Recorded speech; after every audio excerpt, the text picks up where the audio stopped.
Good evening बच्चों। आज की क्लास में हम लोग बातचीत करने वाले हैं क्लास 11th के chapter number 1 some basic concept of chemistry की। जैसा कि हमने कहा था आज की वीडियो में कि हम आपको सारे चैप्टर्स रिवाइज करा देंगे। Some basic concept of chemistry ये जो चैप्टर है इसके बारे में हम बातचीत करेंगे। क्या बात करेंगे, कौन कौन से टॉपिक होंगे, इंपॉर्टेंट टॉपिक क्या है, कहाँ से क्वेश्चंस किस प्रकार से आ सकते हैं, एक बार हम आपको कम से कम समय में रिवाइज कराते हैं। क्वेश्चंस लगाने की जिम्मेदारी आपकी होगी। हम उम्मीद भी करते हैं कि आप ये काम अपने से कर लेंगे। जो some basic concept of chemistry chapter है इसके अंतर्गत क्या क्या चीजें सबसे ज्यादा पूछी जा सकती हैं। सबसे पहले चैप्टर की शुरुआत करते हैं हम लोग, यानी कि हम चैप्टर की शुरुआत करते हैं सबसे पहले मैटर से।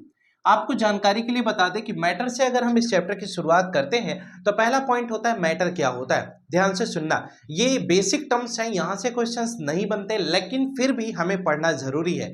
यानी कि हमें जानना यह है कि मैटर क्या होता है। ध्यान से सुनिएगा, मैटर के बारे में अगर हम बात करते हैं, एनीथिंग विच है मास, एनीथिंग विच है mass and occupies space is known as matter. यानी कोई भी चीज आपको दे दी जाए जिसका खुद का कुछ न कुछ मास होता है, जो स्पेस को ऑक्युपाई करता है, उसे हम क्या कहते हैं, मैटर कहते हैं। यानी कि मैटर के लिए हमने दो बातें की, एक हमारा मास होता है और दूसरी बात हो गई स्पेस। यानी कोई भी चीज हमें दे दी जाए जिसका कुछ न कुछ खुद का मास होता है और जो स्पेस को ऑक्युपाई करता है, उसे हम क्या कहते हैं, मैटर कहते हैं। अब देखिए सेकंड टॉपिक ये हुआ कि मैटर के अंतर्गत जो दूसरी बात हमें पढ़नी है, वो दूसरी बात ये पढ़नी है states of matter. States of matter से पहले हमें ये जानकारी होनी चाहिए कि what do you mean by मास।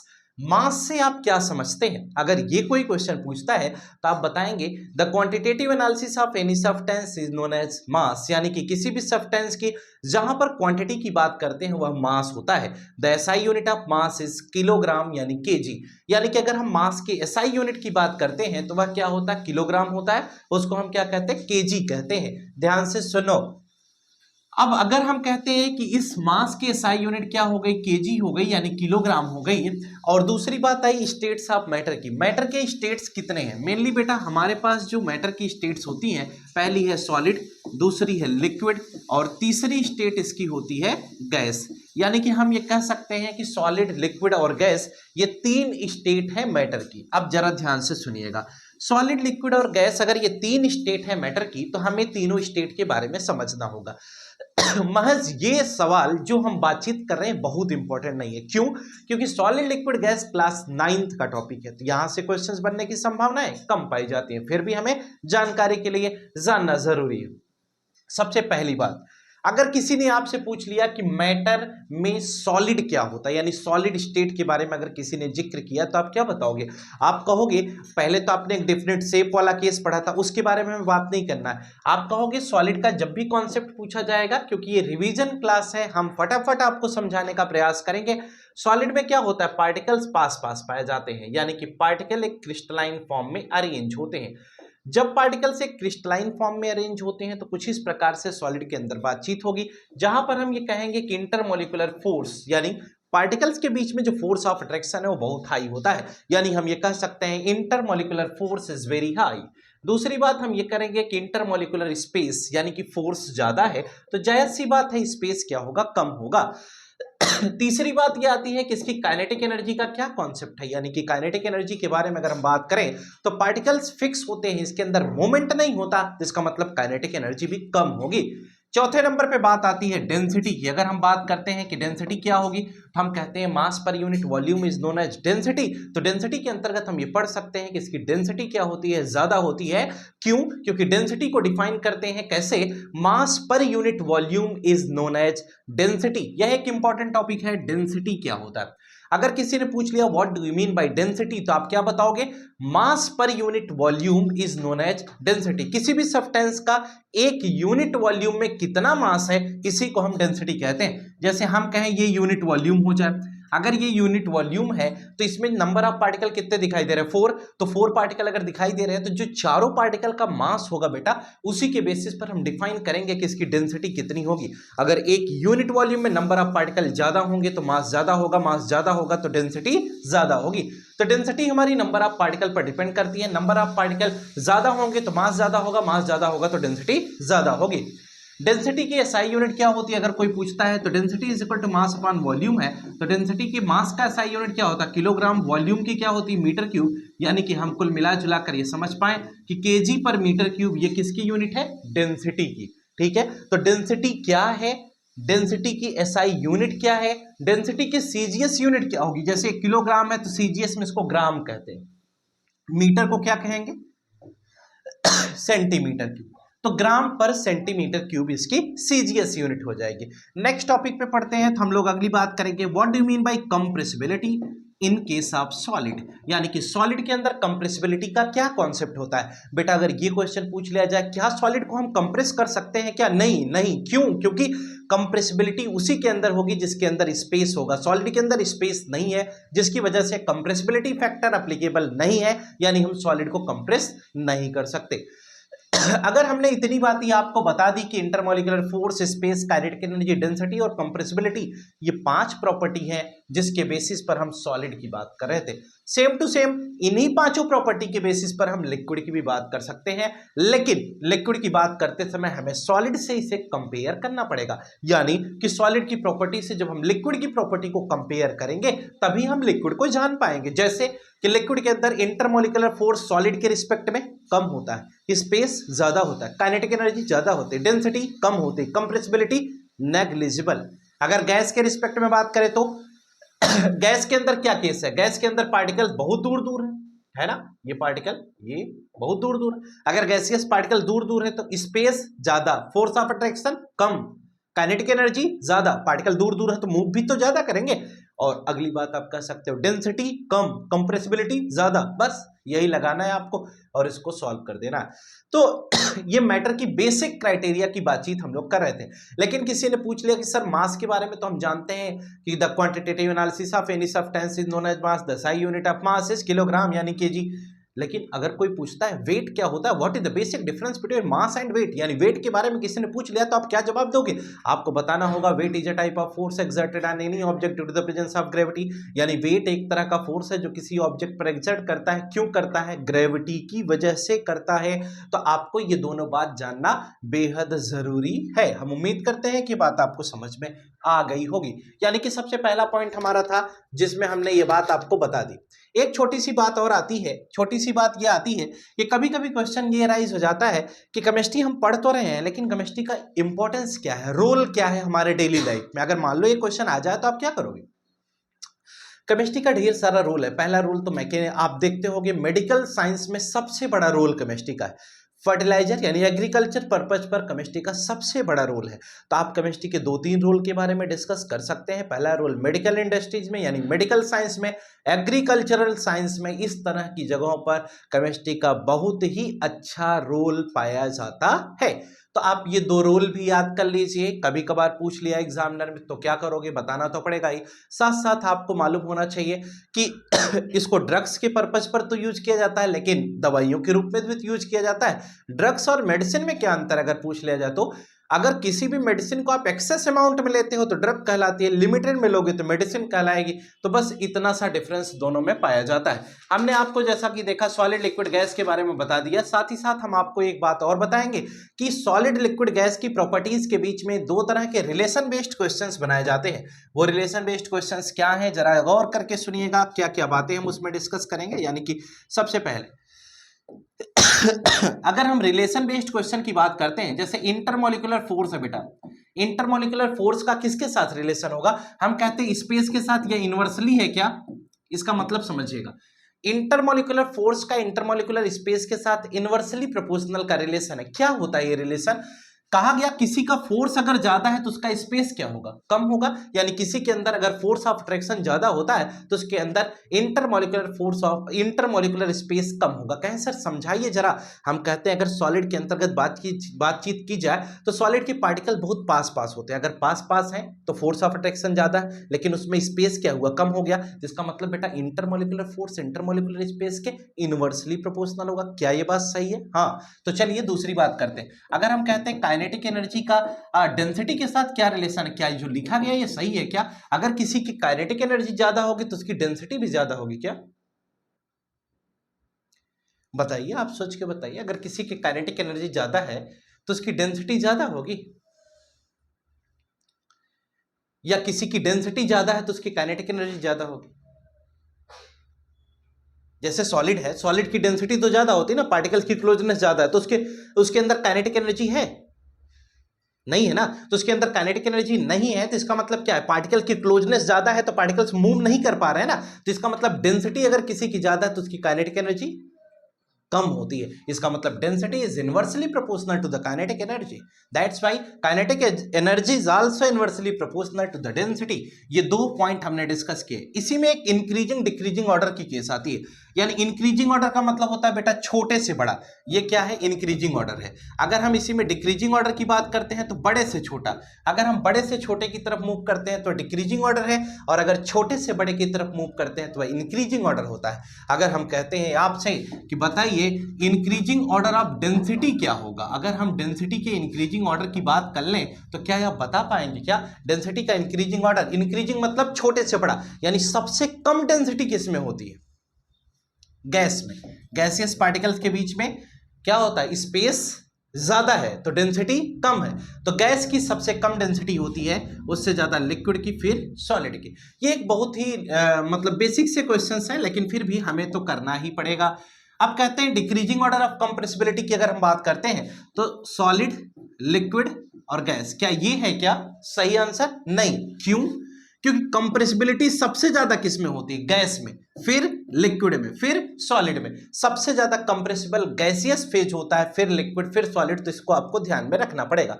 इस प्रकार से हम इसकी बात करते हैं। लेकिन अगर कहीं कहीं पर correct order of compressibility, density, intermolecular force, intermolecular space इस तरह का आ जाए तो करेक्ट ऑर्डर पूछा जाएगा, चाहे आप इंक्रीजिंग ऑर्डर लिखिए चाहे आप डिक्रीजिंग ऑर्डर लिखिए, दोनों में से कोई भी ऑर्डर आप लिख करके बता सकते हैं अगर करेक्ट ऑर्डर पूछा जाता है तो। ये बात यहां तक की समाप्त हो गई, यानी कि बेसिक कॉन्सेप्ट के अंतर्गत हम ये बातचीत कर रहे थे। अभी हमें थोड़ी सी बात और भी करनी है मैटर से रिलेटेड, मैटर में आगे चलेंगे तो हम क्या पढ़ेंगे जरा सुनिएगा। मैटर से रिलेटेड हमारी अगली बातचीत होने वाली है कि मैटर जो होता था बेटा, इसको दो पार्ट में हम क्लासिफाई करते थे, वहां पर हमने पढ़ा था, अभी हम दोबारा बता रहे हैं आपको। मैटर को दो पार्ट में हम क्लासिफाई करते थे, एक को हम प्योर सब्सटेंस कहते थे, एक को इम्प्योर सब्सटेंस कहते थे। ध्यान से सुनना, ये जो इम्प्योर सब्सटेंस होता था इसको मिक्सचर भी कहा जाता था। क्या कहते थे? मिक्सचर कहते थे। प्योर सब्सटेंस को हमने फर्दर दो पार्ट में क्लासिफाई किया, एक को हम एलिमेंट कहते थे और दूसरे को हम क्या कहते थे, कंपाउंड कहते थे। आपको याद होना चाहिए, ये सब बहुत बेसिक सी चीजें हैं। एलिमेंट को फर्दर क्लासिफाई किया गया तीन पार्ट में, एक को हम मेटल कहते हैं, दूसरे को नॉन मेटल कहते हैं, और तीसरे को हम क्या कहते हैं, सेमी मेटल या मेटलॉइड कहते थे। सेमी मेटल मेटलॉइड को याद करने का तरीका आपको बताया गया था, बहे सिलिका जमे आंसू सब तेरी पलकों में, boron silicon germanium arsenic antimony tellurium polonium. Compound को फर्दर क्लासिफाई किया गया एसिड बेस एंड सॉल्ट में, जो क्लास 10th का सेकंड चैप्टर बन गया था। यानी कि यहां पर हमने इसको क्लासिफाई कर दिया एसिड बेस एंड सॉल्ट में। छोड़ दीजिए इसको, यहीं से हम आगे की तरफ मिक्सचर की तरफ चलते हैं। हमने कहा मिक्सचर को भी हमने दो पार्ट में क्लासिफाई किया, एक को हम होमोजीनियस कहते हैं और एक को हम हेट्रोजीनियस कहते हैं। हमने कहा एक होमोजीनियस मिक्सचर हो गया, एक हेट्रोजीनियस मिक्सचर हो गया। Homogeneous mixture is also known as solution, आपको याद होगा तो हम पढ़ते हैं homogeneous mixture of solute and solvent is known as solution. फिर यहां से सॉल्यूशन एक शब्द आया था और इस सॉल्यूशन को फर्दर क्लासिफाई किया गया true solution, suspension and colloidal में। इसी सॉल्यूशन को क्लासिफाई किया गया किसमें, या तो ट्रू सॉल्यूशन, सस्पेंशन, कोलाइडल में क्लासिफाई कर लो, या तो और आगे चलोगे तो इसको होमोजीनियस, हेट्रोजीनियस में क्लासिफाई कर लो, या और आगे चलोगे सैचुरेटेड, अनसैचुरेटेड, सुपर सैचुरेटेड में क्लासिफाई कर लो। जब 12th में पहुंच जाओगे तो यही सॉल्यूशन बाइनरी सॉल्यूशन में क्लासिफाई हो जाता है, जहां पर सॉलिड सॉल्यूशन, लिक्विड सॉल्यूशन और गैसियस सॉल्यूशन के नाम से जाना जाता है। तो छोड़ दीजिए, बस इतना ही जरूरी थी। अब हेट्रोजीनियस के अंतर्गत आते हैं तो इसी में क्या होता है, सस्पेंशन और कोलाइडल सॉल्यूशन का जिक्र किया जाता है। यही इतनी बात इसमें हमें समझनी थी। यानी कि मैटर के अंतर्गत अगर हम क्लासिफिकेशन ऑफ मैटर की बात करें तो सिर्फ इतनी सी बात क्लासिफिकेशन ऑफ मैटर के अंतर्गत पाई गई। अब हम थोड़ा और आगे की तरफ चलते हैं, जहां पर हम एक छोटी सी बात और आपसे डिस्कस करेंगे। ठीक है, बेहद आसान सा टॉपिक है, ध्यान से सुनिएगा। हम कहते हैं इसमें एक छोटा सा टॉपिक आता है जिसे हम कहते हैं फेज ट्रांसफॉर्मेशन। क्या कहते हैं बेटा? Phase transformation. आपको पता है फेज या स्टेट दोनों एक ही चीज है, ठीक है। अगर हम फेज ट्रांसफॉर्मेशन की बात करते हैं तो क्या होता है, हमारे पास सॉलिड दे दिया जाए, लिक्विड दे दिया जाए और गैस दे दिया जाए। अगर हम कहते हैं कि हमें सॉलिड, लिक्विड, गैस दे दिया जाए और हम फेज में बदलाव करना चाहते हैं, हम कहते हैं अगर सॉलिड से लिक्विड जाते हो, लिक्विड से सॉलिड आते हो, लिक्विड से गैस जाते हो, लिक्विड से गैस से लिक्विड आते हो, अगर किसी सॉलिड को हीट करोगे तो लिक्विड में कन्वर्ट हो जाएगा। जब कोई सॉलिड हीट करके लिक्विड में जाएगा, ऐसी केस में यह हीटिंग कहलाएगा। यानी कि इस केस में हम हीटिंग का केस लेते हैं और इस फिनोमेना को फ्यूजन के नाम से जाना जाता है। इसका दूसरा नाम मार्केट में मेल्टिंग भी कहलाता है। यानी कि चाहे हम इसे फ्यूजन कहें चाहे मेल्टिंग कहते हैं। ध्यान से सुनना, कहते किसी लिक्विड को हीट करोगे तो गैस में बदल जाएगा, पार्टिकल्स के बीच में स्पेस पाया जाएगा, जिसकी वजह से पार्टिकल दूर हो जाएंगे, दूर होने की वजह से वो गैस में कन्वर्ट हो जाएंगे। इस फिनोमेना को हम बॉइलिंग या वेपराइजेशन के नाम से मार्केट में बताएंगे। यानी कि ये हमारा क्या हो गया, बॉइलिंग या वेपराइजेशन हो गया। हम कहते किसी गैस को अगर लिक्विड में कन्वर्ट करते हैं तो क्या करना पड़ेगा, कूल करना पड़ेगा ना। गैस को ठंडा करेंगे तो गैस लिक्विड में आएगी, पार्टिकल्स के बीच के स्पेस को कम कर जाएगी, दोनों गैस के पार्टिकल एक दूसरे के पास आएंगे, दोनों एक दूसरे को गले लगाएंगे, ऐसी केस में लिक्विफाई हो जाएंगे और उनका मूवमेंट भी कम हो जाएगा। तो हम कहते हैं इस फिनोमेना को हम कंडेंसेशन कहते हैं। क्या कहते हैं, कंडेंसेशन। और आपको याद होगा कंडेंसेशन क्या है, नेसेसरी कंडीशन फॉर कंडेंसेशन हम पढ़ते हैं lowering the temperature and applying the pressure. यानी प्रेशर लगाएंगे, टेम्परेचर घटाएंगे, गैस को लिक्विड में कन्वर्ट कर जाएंगे, लिक्विड को हम सॉलिड में ले जाएंगे। कैसे ले जाएंगे जरा सुनिएगा। हम कहते हैं इस फिनोमेना को हम सॉलिडिफिकेशन के नाम से जानते हैं या फिर इसे हम फ्रीजिंग भी कहते हैं। यानी कि जब कोई भी लिक्विड अगर हमें दे दिया जाए, उस लिक्विड को अगर हम कूल करते हैं तो कूल करने के बाद वह लिक्विड सॉलिड में कन्वर्ट हो जाता है। यह फिनोमेना सॉलिडिफिकेशन या फ्रीजिंग के नाम से जानी जाती है। एक बात इसमें और हमने बताई कि किसी भी सॉलिड को जब गैस में कन्वर्ट कराई तो हम जान पाएगा इस सब्लिमेशन कहलाता है। यानी जब किसी सॉलिड को हीट करके हम गैस में कन्वर्ट करते हैं तो वह सब्लिमेशन कहलाता है। और जब कोई गैस कूल होने के बाद सॉलिड में आती है तो उसे हम क्या कहते हैं, डिपोजिशन कहते हैं। बेटा बस ध्यान से सुनते चलो, गाड़ी बढ़िया चल रही है। कहते हैं सॉलिड को हीट किया, गैस में कन्वर्ट हुई, सब्लिमेशन कहलाया, गैस को कूल कर सॉलिड में लाया, डिपोजिशन कहलाया। इसी केस के अंतर्गत सॉलिड CO2 आया और इसी सब्लिमेशन का example anthracene, naphthalene, ball, ammonium chloride आदि बन जाता है। अब इसके बाद आगे चलेंगे। अगली बात हमारी क्या होगी जरा सुनिएगा। अगली बात एक छोटा सा टॉपिक इसके अंतर्गत आता है जिसमें हम बात करेंगे सम इंपॉर्टेंट टर्म्स की। उससे पहले हमें जानकारी होनी चाहिए सम फंडामेंटल क्वांटिटीज के बारे में। इसके बारे में बहुत बताने की बात नहीं है। फंडामेंटल क्वांटिटीज की बात करें तो 7 फंडामेंटल क्वांटिटीज हमारे सिलेबस में है। आप देखेंगे बुक में आपके एनसीईआरटी में अगला पॉइंट यही दिया गया। अगर हम 7 फंडामेंटल क्वांटिटीज की बात करते हैं तो क्या बातें होंगी जरा सुनिएगा। हम कहते हैं जैसे लेंथ हो गई, मास हो गई, है ना, करंट हो गया, अमाउंट ऑफ सब्सटेंस हो गया, ठीक है। इस तरह की जो क्वांटिटीज है ऐसी 7 फंडामेंटल क्वांटिटी है, बेसिक क्वांटिटी है, जो फिजिक्स में भी आप पढ़ते हो।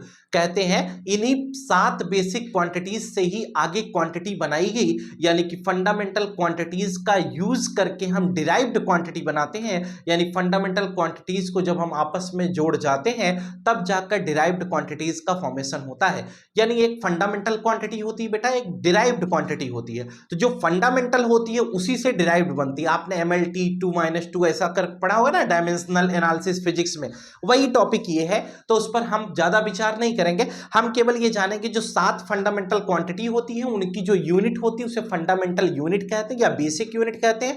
और फंडामेंटल क्वांटिटीज को आपस में जब जोड़ते, घटाते, गुणा, भाग करते हैं तो ऐसी केस में कोई नई क्वांटिटी बनती है और जो नई क्वांटिटी बनती है वो डिराइव्ड क्वांटिटी कहलाती है। और उस डिराइव्ड क्वांटिटी की जो यूनिट पाई जाती है उसे हम डिराइव्ड यूनिट कहते हैं।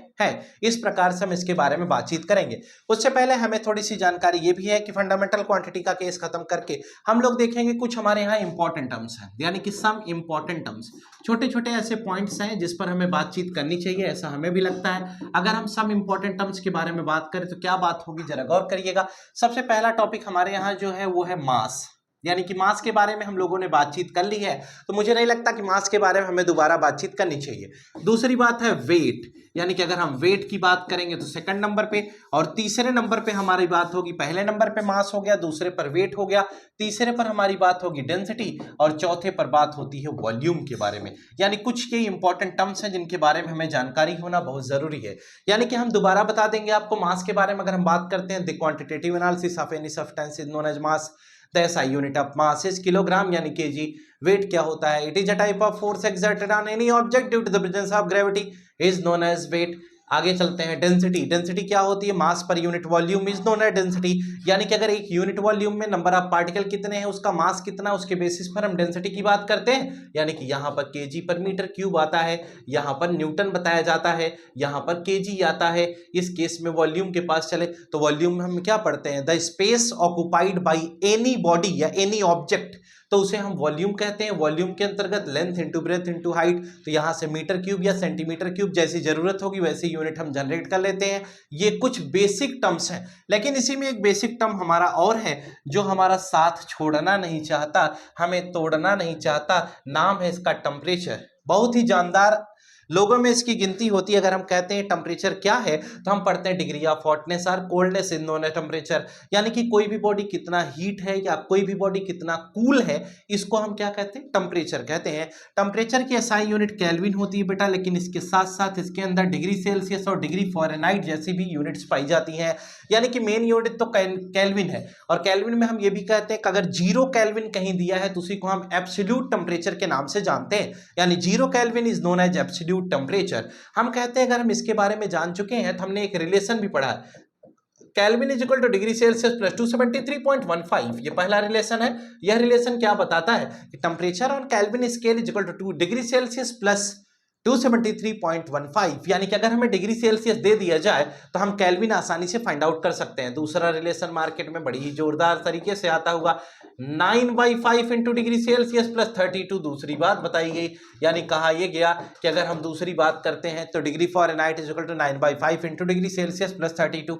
इसका मतलब क्या हुआ कि अगर फ़ारेनहाइट और डिग्री सेल्सियस में रिलेशन निकालना है तो ऐसे निकालेंगे। मान लो 20 डिग्री सेल्सियस में पूछ लिया जाए कितने डिग्री फ़ारेनहाइट होंगे, तो 20 डिग्री सेल्सियस है ना, तो डिग्री सेल्सियस की जगह पर 20 रख दो, तो डिग्री फ़ारेनहाइट जो 9/5 इंटू 20 प्लस 32, तो 5 4 जा 20, 9 4 जा 36 प्लस 32, 36 प्लस 32 68 हो जाएगा, यानी कि 68 डिग्री फ़ारेनहाइट आंसर हो जाएगा। कब?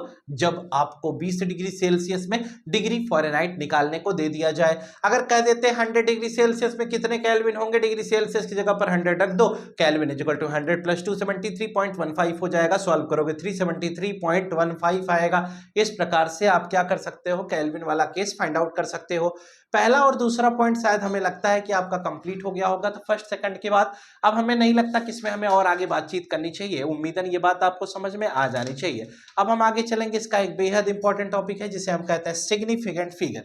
उम्मीद करता हूं इस पर आप क्वेश्चन जरूर लगा लेंगे। रिवीजन की इस प्रक्रिया में हम अगली बातचीत करने वाले हैं आपके साथ सिग्निफिकेंट फिगर के बारे में। एक छोटी सी बात अगर हम करते हैं कि what do you mean bye significant, ठीक है, फिगर की बात छोड़ दो। अगर आपसे क्वेश्चन हमने पूछ लिया कि आप सिग्निफिकेंट का मतलब क्या समझते हैं, सिग्निफिकेंट के मतलब को समझने से पहले हमें जानना होगा कि ये सिग्निफिकेंस का मतलब, सिग्निफिकेंस मतलब जिसका अस्तित्व हो, है ना। अगर हम कहते हैं कि अगर आपको कोई भी नंबर दे दिया जाए, तो वो कोई भी बड़ा सा बड़ा नंबर दे दिया जाए, उसमें कितने ऐसे नंबर हैं जिसका सिग्निफिकेंस है और कितने ऐसे हैं जिसका सिग्निफिकेंस नहीं है, यानी कुछ का अस्तित्व होता है और कुछ का अस्तित्व नहीं होता। जैसे आप समझिए, घर में अगर बहुत सारे लोग रहते हैं, कुछ लोग ऐसे हैं जिनके बिना घर की गाड़ी नहीं चलती, काम नहीं होता, ठीक है, लेकिन कुछ लोग ऐसे भी मौजूदा हालात में घरों में पाए जाते हैं जिनका होना ना होना कोई मतलब नहीं है। इसका मतलब वो सिग्निफिकेंट फिगर नहीं कहलाएंगे। सिग्निफिकेंट फिगर मतलब जिसका अस्तित्व हो, यानी कि जिसकी इज्जत मान मर्यादा बनी रहे, वह सिग्निफिकेंट कहलाएगा, और जिसको कोई फर्क नहीं पड़ता वह हमारा सिग्निफिकेंट फिगर के अंतर्गत नहीं पाया जाएगा। आपको मालूम होगा कि फिजिक्स में ये भी टॉपिक अपना सिग्निफिकेंट फिगर है, और फिजिक्स के अंतर्गत भी ये सिग्निफिकेंट फिगर आपको पढ़ाया जा चुका है। और आज हम केमिस्ट्री के अंतर्गत अगर सिग्निफिकेंट फिगर पढ़ रहे हैं तो हम देखेंगे क्या क्या रूल है इसके अंतर्गत, हम उसके बारे में बात करेंगे। सबसे पहला रूल हम लोग ये पढ़ते हैं कि 2 नॉन जीरो डिजिट्स, यानी zeros between 2 non zero digit is known as significant. यानी कि अगर हम कहते हैं कि 2 नॉन जीरो के बीच में जो जीरो है उसको हम सिग्निफिकेंट के अंतर्गत कंसीडर करते हैं, यानी इसका अस्तित्व है, तो यहां पर टोटल सिग्निफिकेंट फिगर कितने हो गए? 4। दूसरी बात अगर हम करते हैं तो हम कहते हैं कि पहली बात तो यह हो गई कि 2 नॉन जीरो के बीच के जो जीरो होते हैं, 2 नॉन जीरो के बीच के जो जीरो होते हैं उसका अस्तित्व पाया जाता है, उसको हम सिग्निफिकेंट फिगर के रूप में कंसीडर कर लेते हैं। दूसरी बात यह बताई गई कि अगर हम कहते हैं कि कहीं पर ऐसी बात दे दी जाए, यानी कि दो नॉन जीरो डिजिट के बीच में जीरो हो लेकिन डेसिमल पॉइंट के साथ हो, तो भी इसका सिग्निफिकेंट है, यानी कि 1 2 3 इसको हम कंसीडर करेंगे। तीसरी बात अगर कही गई कि अगर मान लो कहीं पर ऐसे ऐसे दे दिया जाए, तो ये क्या है, इसका मतलब पॉइंट के बाद 0 0 1 है, तो क्या इन जीरोज का सिग्निफिकेंस है क्या? हम मैथ के हिसाब से तो समझते हैं इसका सिग्निफिकेंस है, लेकिन हमारे केमिस्ट्री में इसका कोई मीनिंग नहीं होता, यानी कि हम क्या कंसीडर करेंगे, ये 1 तक लेंगे और इस केस में सिग्निफिकेंट फिगर कितना हो जाएगा, 1 हो जाएगा। फोर्थ पॉइंट देखिए, अगर कहीं पर 100 लिखा हो तो इस 100 का कोई सिग्निफिकेंट, कहते हैं कि 100 अगर लिखा होगा तो हम केवल इसका कितना लेंगे, 1 सिग्निफिकेंट, ये बाद के जीरोस का मीनिंग नहीं होगा। लेकिन वहीं ये भी कहते हैं कि अगर 100 पॉइंट लिख दिया जाए तो इसमें 3 सिग्निफिकेंट फिगर है, और अगर 100.0 लिख दिया जाए तो इसमें 4 सिग्निफिकेंट है। आपको जानकारी के लिए बता दें कि हमारे यहाँ पॉइंट के बाद जीरो को यूं ही काट दिया करते हैं मैथ में, लेकिन यहां केमिस्ट्री है, यहां इसको बिगाड़ना नहीं, इसके जीरोस काउंट होते हैं, यानी पॉइंट के बाद जो राइट साइड में जीरोस दिखाए गए वो काउंट होंगे, लेकिन पॉइंट के बाद जो जीरो नॉन जीरो के पहले दिए गए वो काउंट नहीं होंगे।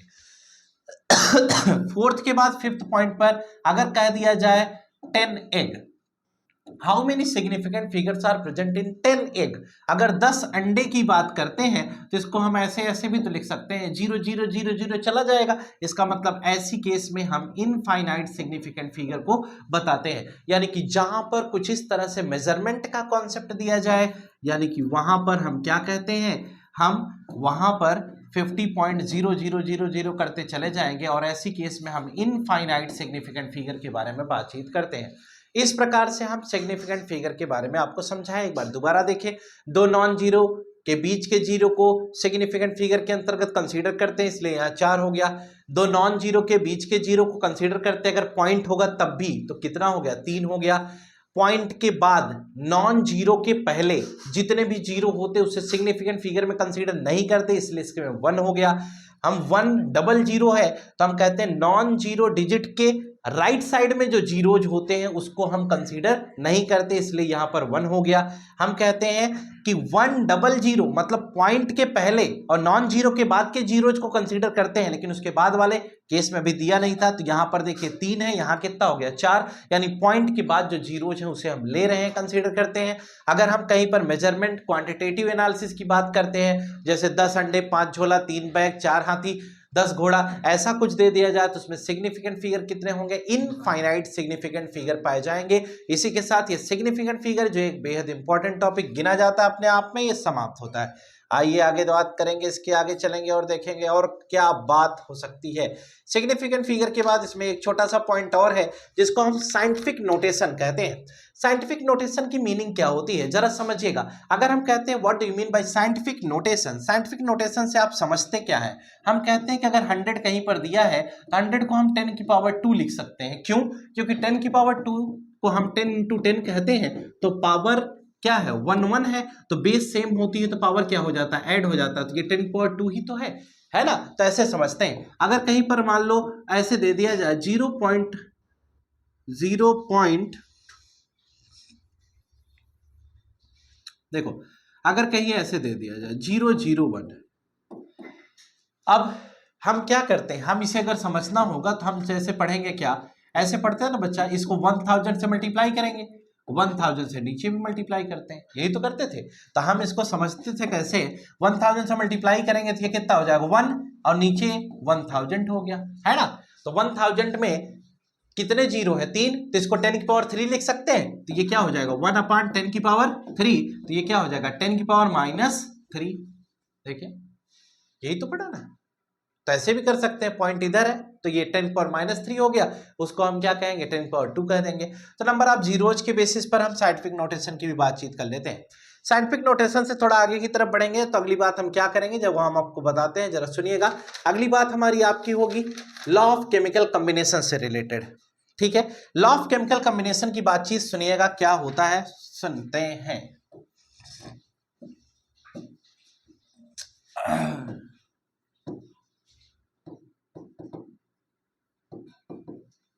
देखिए, अगर हम लॉ ऑफ केमिकल कॉम्बिनेशन की बात करते हैं तो केमिकल कॉम्बिनेशन के लॉज या रूल्स के अंतर्गत अगर हम आपको समझाएं तो जरा सुनिएगा क्या हम आपको बताते हैं। इसके अंतर्गत बहुत सारे लॉज हैं, यानी कि लॉज आपको देखने को मिलेंगे। तो हम पहला लॉ क्या पढ़ते हैं, हम ये पढ़ते हैं law of conservation of mass.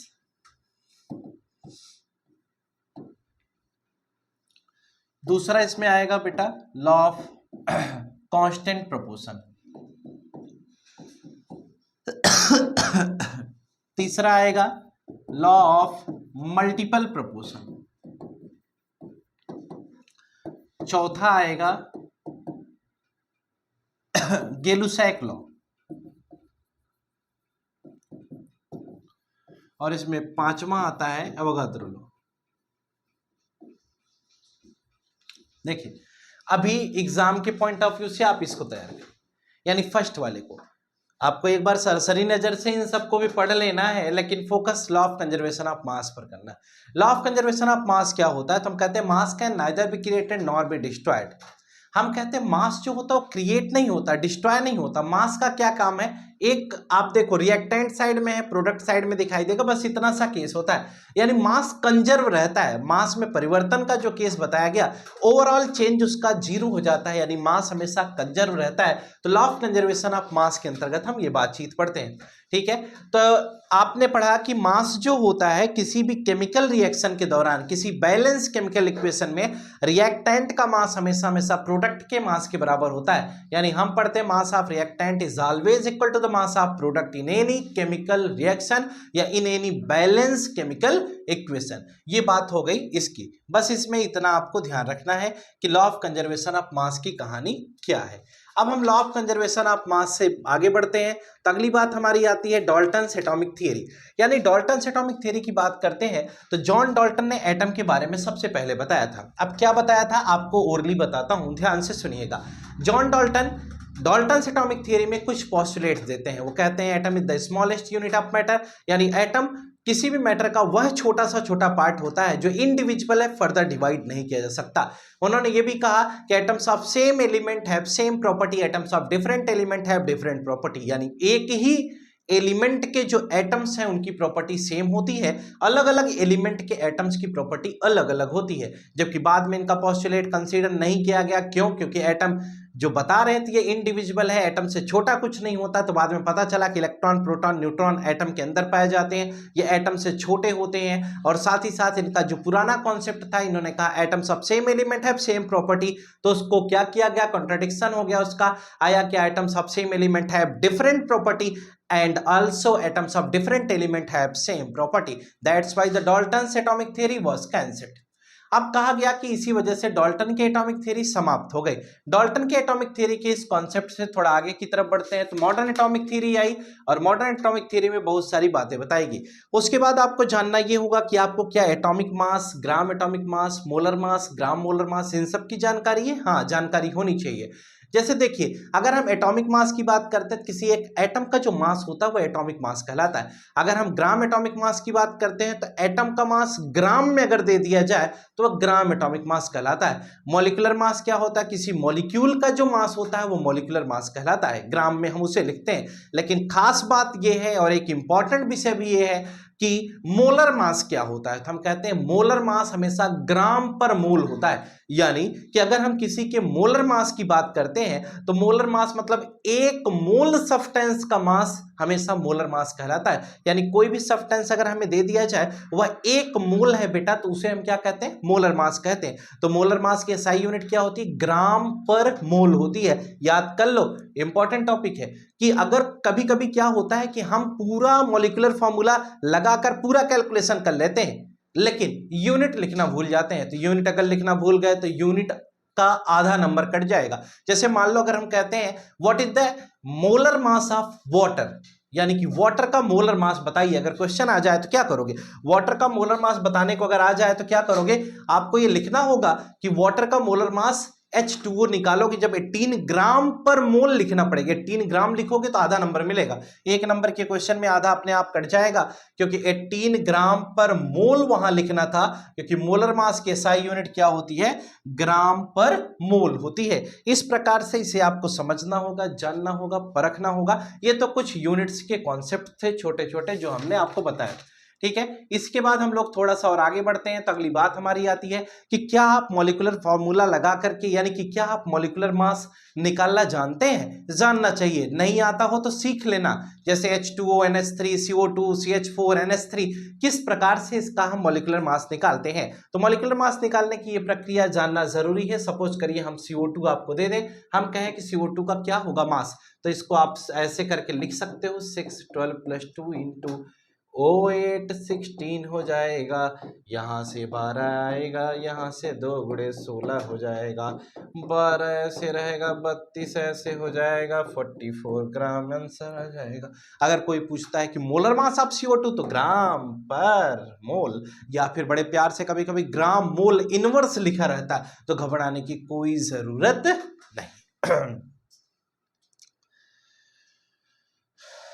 चलिए आगे चलते हैं। एक छोटा सा कॉन्सेप्ट इसमें और है, जिसको हम कहते हैं empirical formula and molecular formula. एक बेहद इंपॉर्टेंट टॉपिक है, हर समय एग्जाम में, कोई भी एग्जाम हो और इंपीरिकल फॉर्मूला का क्वेश्चन न आए, ऐसा हो नहीं सकता।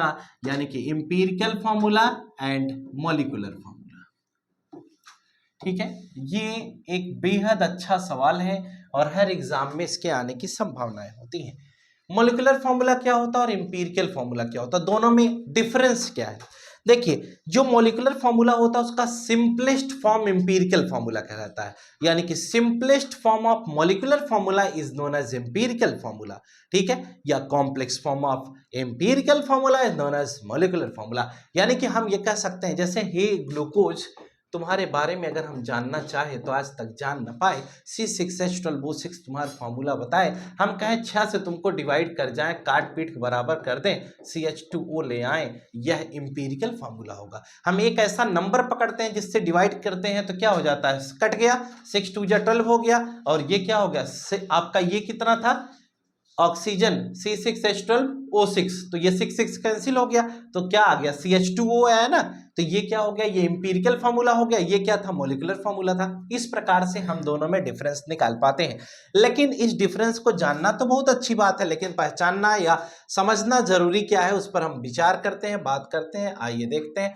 इस पर जो क्वेश्चन आएगा उसका एक नमूना आपके सामने पेश करता हूं। 3 नंबर का क्वेश्चन यहां से बनता है, बड़ा ही इंपॉर्टेंट टॉपिक है, इसको आप बिल्कुल बिना पढ़े मत जाइएगा, क्योंकि इंपीरिकल फॉर्मूला पर बेस्ड एक क्वेश्चन एग्जाम में पूछे जाते हैं।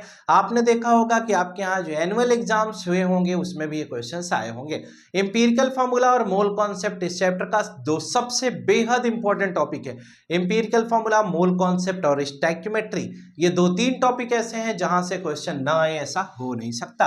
आपको क्या करना होगा, एक इसमें चार्ट बनाना होता है। आप सिंबल लिखते हैं, सिंबल के बाद आप लिखते हैं मास परसेंट, ठीक है, फिर मास लिखते हैं, मास के बाद फिर मोल लिखते हैं, मोल के बाद फिर सिंपलेस्ट रेशियो लिखते हैं, सिंपलेस्ट रेशियो के बाद इंपीरिकल फॉर्मूला लिखते हैं। यहाँ पर क्या हो जाएगा, इंपीरिकल फॉर्मूला। ये इतने कॉलम आपको बनाने होते हैं। अगर आप इतने कॉलम बनाते हैं तो आप ये कह सकते हैं कि आपका क्वेश्चन गलत नहीं होगा। हम कहते हैं ये मास परसेंट यहाँ मास ग्राम में दे दिया जाए, हम कहते हैं इसको इस प्रकार से ऐसे मिला देते हैं। हमने कहा कि एक हमें कार्बन दे दिया जाए, एक हाइड्रोजन दे दिया जाए, दूसरा मान लो ऑक्सीजन दे दिया, ठीक है, ये दे दिया। हम कहते हैं कार्बन हमें 12% है, ठीक है, हाइड्रोजन मान लो हमें दे दिया जाए 10%, ठीक है, 10 ना देकर के कटने पिटने वाला ले लेते हैं 6%, ठीक है।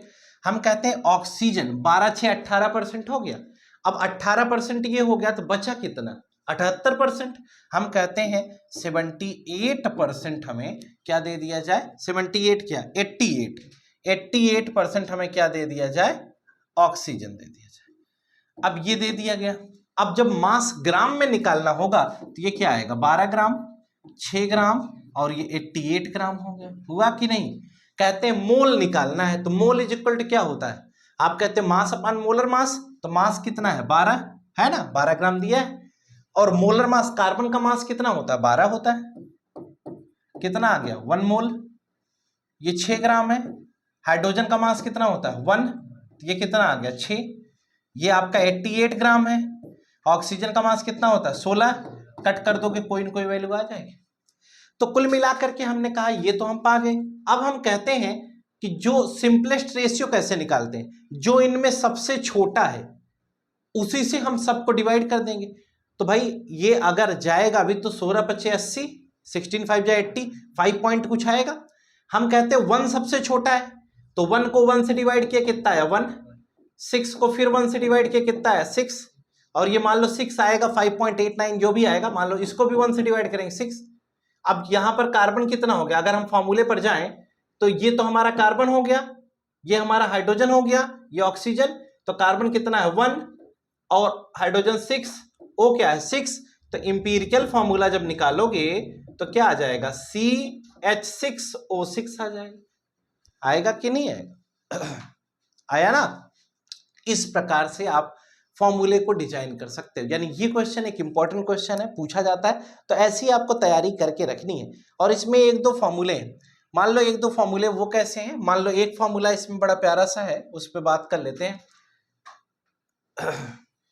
हम कहते हैं कि अगर हमें मॉलिक्यूलर फॉर्मूला दे दिया जाए, यानी मॉलिक्यूलर फॉर्मूला जो होता है वो हमेशा n इंटू इंपीरिकल फॉर्मूला होता है, ठीक है, n इंटू इंपीरिकल फॉर्मूला होता है। और दूसरा इसमें यह भी है कि molecular mass upon empirical formula mass. ये बेटा इसको बहुत अच्छे से पढ़ लेना, बुक में क्वेश्चन है, ये इंपॉर्टेंट टॉपिक है। आपका कोई भी स्कूल हो, XYZ, आप किसी भी स्कूल में पढ़ रहे हो, अगर आपका कंपार्टमेंट एग्जाम है तो ये क्वेश्चन ना आए ऐसा हो नहीं सकता, इसलिए इसको पढ़कर अवश्य जाएं। यानी कि इंपीरिकल फॉर्मूला और मॉलिक्यूलर फॉर्मूला पर क्वेश्चन लगा करके ही जाएं, छोड़ करके ना जाएं। तो ये टॉपिक आपका हो गया इंपीरिकल वाला केस। इसके आगे चलेंगे और अगली बात हम करेंगे स्टैक्योमेट्री के बारे में, और थोड़ी बात हम लोग मोल कॉन्सेप्ट पर भी कर लेंगे। मोल कॉन्सेप्ट का एक वीडियो आपके बुक में पड़ा हुआ है, उस पे वीडियो एक लेक्चर पड़ा हुआ है यूट्यूब पे, आप उसे देख सकते हैं, ज़्यादा डिटेल में पढ़ना चाहते हैं। और बाकी मोलैलिटी पर कुछ सवाल हम कर लेंगे। देखिए इसमें एक छोटा सा टॉपिक और है जिसे हम कहते हैं स्टैक्योमेट्री। स्टैक्योमेट्री बहुत इंपॉर्टेंट नहीं है, लेकिन जैसे कभी कभी क्वेश्चन इसमें पूछ लिया जाता है स्टैक्योमेट्री पर भी। लेकिन स्टैक्योमेट्री से पहले जो ज़्यादा ज़रूरी है उसकी बात कर लेते हैं। ज़्यादा ज़रूरी है हमारा मोल कॉन्सेप्ट, यानी कि अगर क्वेश्चन हमें देखा जाए तो मोल कॉन्सेप्ट पर ज़्यादा आने की संभावना है। तो मोल का जिक्र तो हम नहीं कर रहे हैं, यानी पहला पॉइंट हम इसमें मोलैरिटी की बात करते हैं। मोलैरिटी इज इक्वल टू क्या होगा, number of moles upon volume of solution in litre. Formula जरूर ध्यान रखें, या नंबर ऑफ मोल्स में क्या करोगे, मास अपॉन मोलर मास, ठीक है। वॉल्यूम ऑफ सॉल्यूशन लीटर में है, आप इसे क्या करोगे 1000 से, अगर ml में आ जाता है तो 1000 से डिवाइड करोगे तो 1000 ऊपर हो जाएगा, वॉल्यूम इन ml यहां हो जाएगा। अब आपको पता है mass upon molar mass into 1000 upon volume इन ml। इस फॉर्मूले से हम क्या कर सकते हैं, किसी केस में मोलैरिटी फाइंड आउट कर सकते हैं। मोलैरिटी की SI यूनिट क्या है, अगर कोई पूछ ले तो SI यूनिट इसकी होती है मोल पर लीटर। क्या होगी, मोल पर लीटर, या इसे हम मोलर कहते हैं, या कैपिटल M से भी रिप्रेजेंट किया जाता है। दूसरे नंबर पे आता है मोलैरिटी के बाद molarity. What do you mean bye molarity, हम कहते हैं number of moles of solute, number of moles of solute present in 1 kg of solution, 1 kg of solvent, यानी हम कहते हैं mass of solvent in kg, यानी कि number of moles of solute upon mass of solvent in kg। तो number of moles of solute की जगह पर आप क्या लिखोगे, mass upon molar mass, into 1000 कर दोगे बेटा। अगर ग्राम में दे दिया जाए, यहां पर क्या लिखोगे, मास ऑफ सॉल्वेंट इन ग्राम, यानी कि जो केजी है वो क्या हो जाएगा, ग्राम हो जाएगा। और इस फॉर्मूले पर अगर आप पुट करोगे वैल्यू तो आपको आसानी से आंसर मिल जाएगा। हम कहते हैं अगर हम इसके एसआई यूनिट की बात करते हैं तो इसकी एसआई यूनिट हमारी क्या हो जाएगी, जरा सुनिएगा, इसकी एसआई यूनिट मोल पर केजी हो जाएगी, या मोल केजी इनवर्स हो सकती है, या हम इसे स्मॉल m से भी रिप्रेजेंट कर सकते हैं। इस प्रकार से इसकी यूनिट के बारे में बात करते हैं। क्वेश्चन दिया रहेगा तो ध्यान ये रखना कि यहां वॉल्यूम ऑफ सॉल्यूशन है और यहां वॉल्यूम ऑफ सॉल्वेंट है, तो सॉल्वेंट और सॉल्यूशन का कंफ्यूजन ना हो, बस इस बात का ध्यान रखना। दोनों फॉर्मूले में से कोई एक फॉर्मूले के आने की संभावना है अत्यधिक। जल्दी से नोट करिए, फिर हम आगे की तरफ प्रोसीड होते हैं और अगली बात हम डिस्कस करेंगे आपके साथ।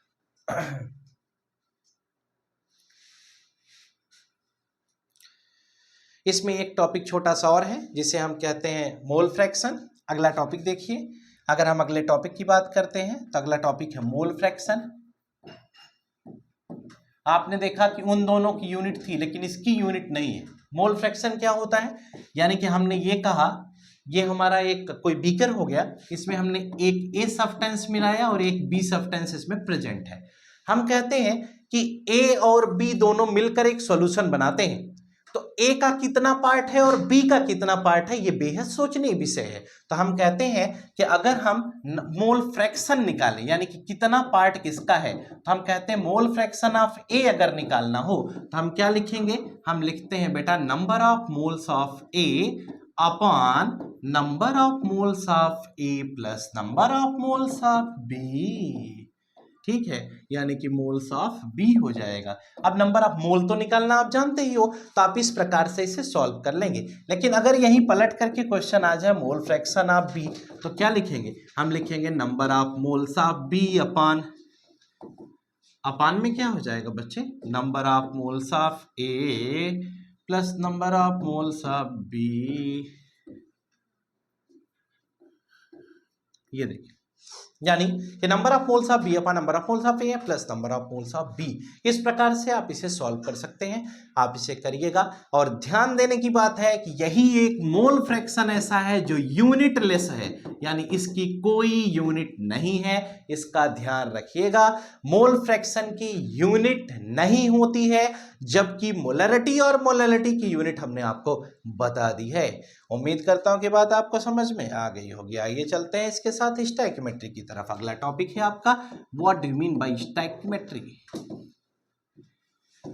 यानी स्टोइकियोमेट्रिक कोफिशिएंट, ये हमारा टॉपिक है। अगर हम कहते हैं स्टोइकियोमेट्रिक कोफिशिएंट क्या होती है, जैसे हम कहते हैं कि H2 प्लस O2 से H2O बना दिया, हम कहते हैं H2 प्लस O2 से H2O बना दिया, तो ये A है, ये B है, ये C है। तो ये जो A और B और C है बेटा, यानी number of moles of reactant taking part in reaction to form a few moles of product, यानी कितने नंबर ऑफ मोल्स रिएक्शन में पार्टिसिपेट कर रहे हैं, यही तो कहलाती है स्टोइकियोमेट्री। यानी स्टोइकियोमेट्रिक कोफिशिएंट का मतलब नंबर ऑफ मोल्स से है। तो आइए एक क्वेश्चन करके देख लेते हैं। हमने कहा मेथेन को ऑक्सीजन के साथ ट्रीट किया, CO2 प्लस H2O बन जाता है, यानी मेथेन का जब जब कंबसन हो जाता है कार्बन डाइऑक्साइड के साथ वाटर बाहर निकल जाता है। अब जरा देखिए CH4 plus O2 CO2 plus H2, अगर हमने इसको बना लिया, हम इसको बैलेंस करने का एक छोटा सा प्रयास करते हैं और देखते हैं कि अगर हमें इसे बैलेंस करना हो तो हम कैसे करेंगे। हम कहते हैं यहाँ पर हमारा 2 हो जाएगा और ये हमारा कितना हो जाएगा, अगर इसको बैलेंस करें, कार्बन 1 है, कार्बन 1, हाइड्रोजन 4 है, हाइड्रोजन 4 है, ऑक्सीजन 2, 2, 2, 4, यहाँ भी 2 हो जाएगा और ये हमारा बैलेंस हो गया। अगर ये बैलेंस है बेटा, हम कहते हैं यहाँ पर कितने मोल हैं, 1 मोल है, यहाँ कितने मोल हैं, 2 मोल हैं, यहाँ कितने मोल है, 1 मोल है, यहाँ कितने मोल है, 2 मोल है। कहते हैं जो मॉलिक्यूल के जस्ट आगे लगा हुआ है वह उसका नंबर ऑफ मोल होता है। हम कहते हैं कि how many gram of CO2, देखिए how many gram of CO2 is obtained. आपके बुक में 2 क्वेश्चन, एक हम बता रहे हैं, एक आप करना। Obtained during combustion of 16 gram of methane. यानी 16 ग्राम मीथेन को अगर हम बर्न करते हैं तो कितने ग्राम हमें क्या मिलेगा, CO2 मिलेगा। जरा ये देखिए CH4, अगर इसको देखोगे 12 और 4 कितना आ रहा है, 16 ग्राम आ रहा है, और ये CO2 है, इसको सॉल्व करोगे कितना ग्राम आएगा, 44 ग्राम। यानी कि अगर हम 16 ग्राम मीथेन को बर्न करते हैं तो कितने ग्राम CO2 पाएंगे, 44 ग्राम पाएंगे ना। क्यों, क्योंकि इसको सॉल्व करोगे तो इसका मास कितना है, 44, और ये कितना मोल है, 1 मोल है ना, तो 1 मोल को बर्न किया तो 1 मोल मिला ना। 1 मोल में कितना ग्राम एटॉमिक मास, तो ग्राम एटॉमिक मास कितना होता है, 44 ग्राम होता है। तो हम कहते हैं 16 ग्राम को बर्न करते हैं तो कितने ग्राम मिलता है, 44 ग्राम मिलता है। तो आप डायरेक्ट ही स्टैक्योमेट्री का क्वेश्चन इस प्रकार से देख सकते हैं, यानी सॉल्व करने का बेहद ही आसान तरीका था।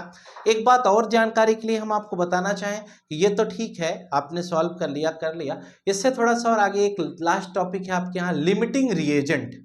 यानी कि अगर हम पूछ लें कि what do you mean bye limiting reagent, यानी लिमिटिंग रिएजेंट क्या होता है, तो कोई दिक्कत की विषय नहीं है।